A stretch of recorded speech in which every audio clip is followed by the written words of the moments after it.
भारत का संविधान भी कहता है कि किसी भी राज्य में एक समय पर सिर्फ एक ही मुख्यमंत्री रह सकता है, लेकिन उत्तर प्रदेश में एक बार ऐसा भी हो चुका है जब एक साथ दो मुख्यमंत्री थे। दो मुख्यमंत्री बनाने के लिए मायावती का दिमागी खेल था। नमस्कार, मैं हूं कौशलेंद्र प्रताप सिंह और आप देखना शुरू कर चुके हैं प्रजातंत्र टीवी।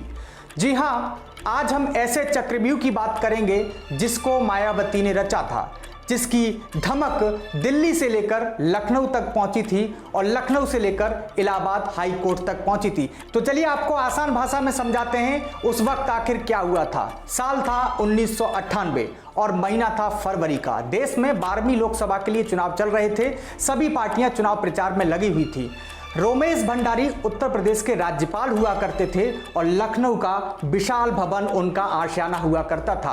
21 फरवरी 1998 की तारीख जब उत्तर प्रदेश के मुख्यमंत्री कल्याण सिंह चुनाव प्रचार के सिलसिले में गोरखपुर गए थे, उसी दरमियान मायावती लगभग 2 बजे अपनी पार्टी बसपा और अजीत सिंह की किसान कामगार पार्टी और जनता दल के लोकतांत्रिक सरकार का समर्थन कर रहे लोकतांत्रिक कांग्रेस विधायकों के साथ राजभवन राज्यपाल रोमेश भंडारी के पास पहुंच गईं। रोमेश भंडारी से कहा कि सभी विधायक कल्याण सरकार के ट्रांसपोर्ट मिनिस्टर जगदंबिका पाल का समर्थन कर रहे हैं, इसलिए आप कल्याण सरकार को बर्खास्त कर जगदंबिका पाल को मुख्यमंत्री पद पर लाइए। राज्यपाल ने उसी रात कल्याण सिंह सरकार को बर्खास्त कर दिया। जगदंबिका पाल को आनन फानन में मुख्यमंत्री की शपथ दिला दी गई और इस पूरे ऑपरेशन के दरमियान राजभवन में शपथ लेने में इतनी हड़बड़ी थी कि शपथ ग्रहण समारोह के रस्म के दौरान राष्ट्रगान भी किसी ने नहीं गाया। 22 फरवरी 1998 को लखनऊ समेत यूपी के कई संसदीय क्षेत्रों में वोटिंग हो रही थी। इधर लालकृष्ण आडवाणी और अटल बिहारी वाजपेयी राज्यपाल रोमेश भंडारी के खिलाफ आमरण अनशन पर बैठ गए। बताया यह गया कि राज्यपाल रोमेश भंडारी के इस फैसले के खिलाफ तत्कालीन राष्ट्रपति के.आर. नारायण भी खुश नहीं थे। प्रधानमंत्री इंद्र कुमार गुजराल को पत्र लिखकर लखनऊ के घटनाक्रम के बारे में भी बताया। रोमेश भंडारी के कार्य को लेकर राष्ट्रपति ने नाराजगी भी जाहिर की थी, लेकिन असली ड्रामा तो लखनऊ के सचिवालय में हो रहा था, जहां सुबह सुबह मुख्यमंत्री कार्यालय में जगदंबिका पाल पहुंच गए और वहीं दूसरी तरफ उस वक्त के बर्खास्त मुख्यमंत्री कल्याण सिंह पहुंच गए सचिवालय। लेकिन कल्याण सिंह का पहुंचने का कोई फायदा नहीं था, क्योंकि उस वक्त संवैधानिक तौर पर जगदंबिका पाल ही मुख्यमंत्री बन चुके थे।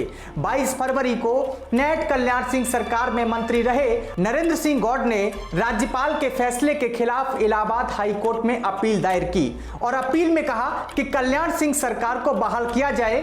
याचिका पर सुनवाई करते हुए 23 फरवरी इलाहाबाद हाई कोर्ट ने जगदंबिका पाल सरकार को अवैध करार दे दिया और कल्याण सिंह सरकार को बहाल करने का आदेश दे दिया। हाई कोर्ट के आदेश के बाद बीजेपी में खुशी की लहर छा गई। अटल बिहारी वाजपेयी ने अपना अनशन समाप्त कर दिया, लेकिन हाई कोर्ट के फैसले के खिलाफ इस बार सुप्रीम कोर्ट जाने की तैयारी जगदंबिका पाल कैंप की थी और नए मुख्यमंत्री जगदंबिका पाल और मायावती कैंप की याचिका पर सुनवाई करते हुए सुप्रीम कोर्ट ने कहा कि कंपोजिट फ्लो टेस्ट कराया जाए, यानी उसका आदेश दे दिया। सुप्रीम कोर्ट ने यह कहा कि यह प्रक्रिया जब तक पूरी नहीं हो पाती तब तक जगदंबिका पाल और कल्याण सिंह दोनों को ही मुख्यमंत्री माना जाए और दोनों को एक जैसा सम्मान दिया जाए। कंपोजिट फ्लो टेस्ट का दोस्तों मतलब यह होता है कि दोनों मुख्यमंत्री एक साथ विश्वास प्रस्ताव रखेंगे, उस पर एक साथ वोटिंग होगी और वोटिंग में जिसके विधायक ज्यादा होंगे उसे वोटिंग का नतीजा घोषित होने के बाद मुख्यमंत्री मान लिया जाएगा।